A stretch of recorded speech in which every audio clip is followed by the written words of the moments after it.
Hi, you guys. Welcome to my channel. My name is Karen Odd, and these are Karen's Oddities. If you're new here, welcome. If you're returning, welcome back.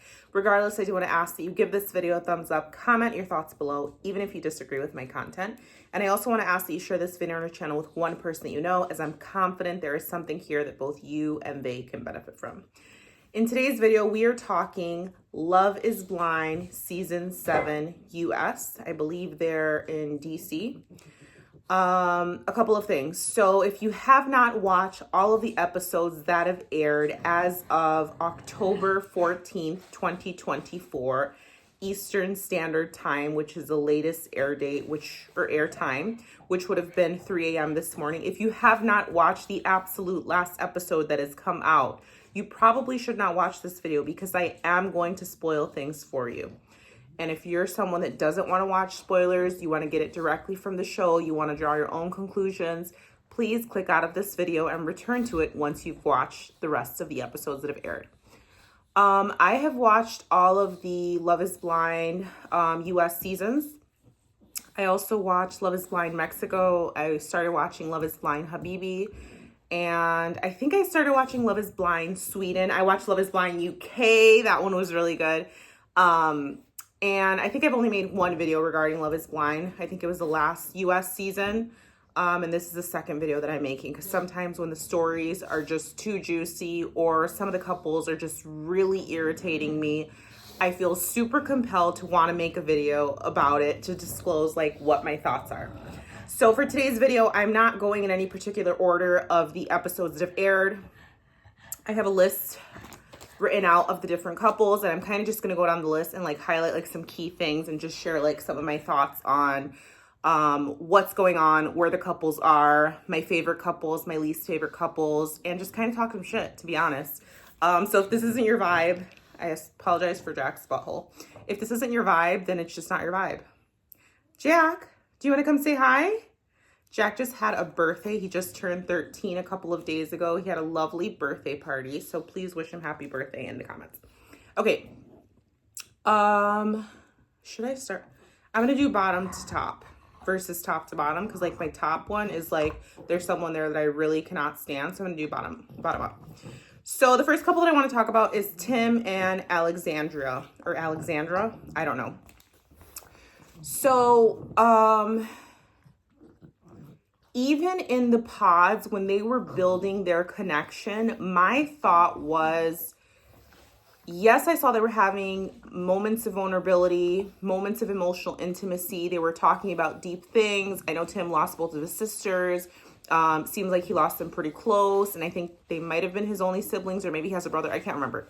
But although they were having moments of great vulnerability and emotional intimacy, and we did see a couple of moments where Alexandra got like teary-eyed or she cried. I don't know what it is about her, right? I don't know if she's cold, if her emotions are cut off, if it's because of the cameras. And of course there's editing, right? You're really only getting what the producers are choosing to give you.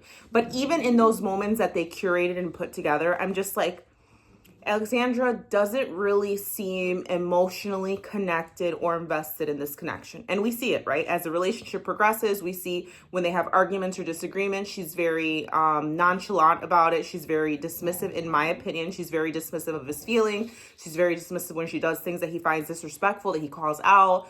She tries to manipulate the situation by like trying to be physical and like hug up on him and try to like create affection. So I don't think that she is really in it for love. I don't think she's really in it for him. I think that she, just like many of us, honestly, in her 30s, and I'll throw myself in there, not saying that that's how I would act, but I think that many of us in our early to either late 20s, early 30s that are just ready to marry, we're willing to just like settle to anyone that it's like ready to marry us. And she's in that position, right? So I don't really care for her. And then once they showed in that one episode, I think it was episode 5, they discuss a heated argument where it seems like Alexandra covered his mouth. So that, for me, that's putting your hands on me. Honestly, if you put your hands on me, that's putting your hands on me. Whether or not it's an aggressive way or not, it's physical, right? You're triggering something physical. And for me, that's like the biggest red flag. I know he's really upset about it. He ended up forgiving her. She did not seem very apologetic. She did not really apologize for that. She basically went around her apology and said, you know, we both were talking loudly and we both wanted to be heard. No, bitch, you need to apologize for putting your hands on your fiance and for being disrespectful and crossing a boundary. That's what you need to apologize for, not like what caused the disagreement. You need to apologize for the actions that you took that were extremely inappropriate. In the last episode that I saw, which I think was episode 6, Tim basically says, like, I'm not doing this anymore. It seems like his parents, I don't know where they live, but they came in and it took them, I think, 10 hours to get there. They must have driven in, and Alexandra took a nap because she said she was tired. She said she only took a nap for an hour. He says it was longer than that, and regardless, like, she wasn't communicating well that day, and he just felt that it was disrespectful because it's something that he wouldn't have done. I wasn't there. We weren't there. We only know, again, what the producers put out there. But I could see why he's upset, right? It's like, this is my family. Like, this is like the people that mean the most to me. I want you to be present and be there. But if she's tired, she's tired. I don't know if she napped for an hour, if she napped for 4. And she was like, you know, I was talking to your parents for 4 hours. I just think that Tim is just finally seeing multiple things that are just not adding up. That's making him not want to be in this connection anymore, which kind of makes sense, right? And that was just like the final straw that broke the camel's back. Do I think Tim has things he needs to work on? Absolutely. I think that Tim can be immature. I think he can be short-tempered. I think that he doesn't always know how to communicate what he feels. I think that he holds on to things. I've dated men like that, right? Where it's like something upsets you, but you hold on to it and you let it fester, and then you bring it up when something else comes up or when things reach like the head. And it's like, you shouldn't do that, in my opinion, right? If something bothers you, I'm the type of person where if I'm in a relationship with someone and something is bothering them, I want them to call it out then and there. If we're in public and they don't want to do it, okay, that's fine. The minute we get in the car, say, you know what, I'm upset by this, or it bothered me and you did this. And I understand not every situation requires to be discussed and resolved in that moment, but it's like, I don't want someone holding on to something and then bringing that shit up like a week later or like months later, because that's immature, right? So Tim and Alexandra, I don't really have much to say there except that I didn't think it was going to work anyway, because I don't think that Alexandra was genuine. I don't think she really cared. She doesn't really show a lot of emotion. And then she put her hands on him. Like, what is your problem? Like, why would you do that? And I know a lot of times, which is really unfortunate, like people take it more lightly when a woman puts her hands on a man. But if he would have done that to her, it would have been like a huge freaking ordeal. And we know that, right? So I want to make sure that we're not being dismissive when a woman puts her hands on a man, and keep that same energy as if it were a man putting his hands on a woman. Next, Steven and Monica. So, Monica was giving in the pods. For me, Monica was giving, and again, a lot of people were, right? Because they're on the show, they're looking for love. Monica was giving desperate, pick me, I want to be married, yes, pageant queen. I think she's beautiful. But I think she was desperate to have someone choose her and to get married. And she was clearly ignoring very clear red flags. And she was very delusional.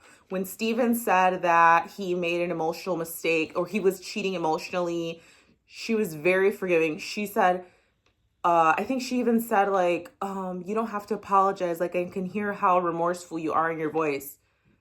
Girl, yes, he does have to apologize for doing whatever he did to the person he was dating before that. Don't be so quick to like forgive someone just by what they're saying or the tone of their voice. Like, she was way too easy on him. She basically took that and said, I love you more for being so open about your infidelity. Wow, that's such an admirable thing that you did, that you shared that with me. And I can see that you're so remorseful.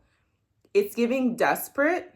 It's giving, I will forgive anything and I will accept anything because I really want someone. That's what that was giving.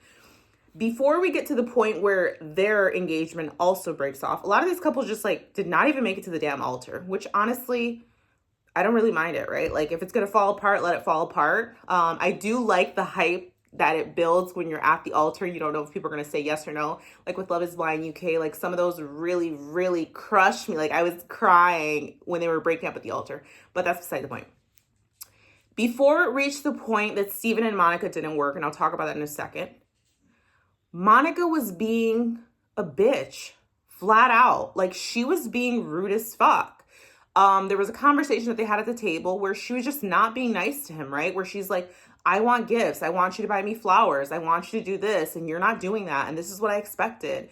And I like fancy things. And I like and maybe these aren't her exact words, right? But it's like basically she was being very snobby and I didn't like it at all. And at that point, at first I liked her. But once I saw her act like that, I'm like, you're being really bitchy for no reason, right? At this point, I still was under the impression that Steven was a good guy. I was under the impression that Steven really liked her. And I thought they were a really cute couple. Like, Monica's attractive, Steven's attractive, biracial couple, super cute. I'm like, their babies are going to be super cute. I did think Steven was a little bit weird, but I just thought he was socially awkward. You know, sometimes people are socially awkward, myself included.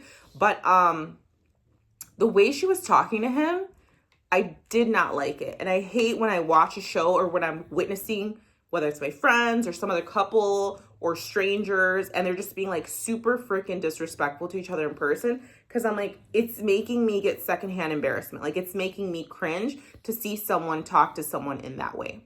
So if you haven't watched the final episodes, I think in episode 6 or maybe it was 5, they're all a blur at this point. Doesn't matter.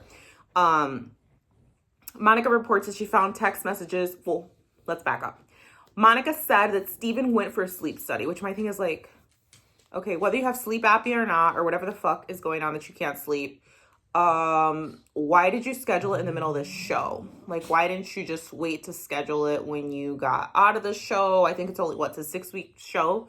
Why didn't you wait? Like, was it that much of an emergency? That was weird in itself. Who knows whether or not he had a sleep study. We'll see what type of questions they ask at the reunion, which I hope they ask the hard questions. I hope he's actually there sitting on stage and questions get asked, but I guess they can decline, right? So he was at a sleep study, and turns out that she found text messages in his phone of him talking to a girl in a very sexual manner and someone that he's had an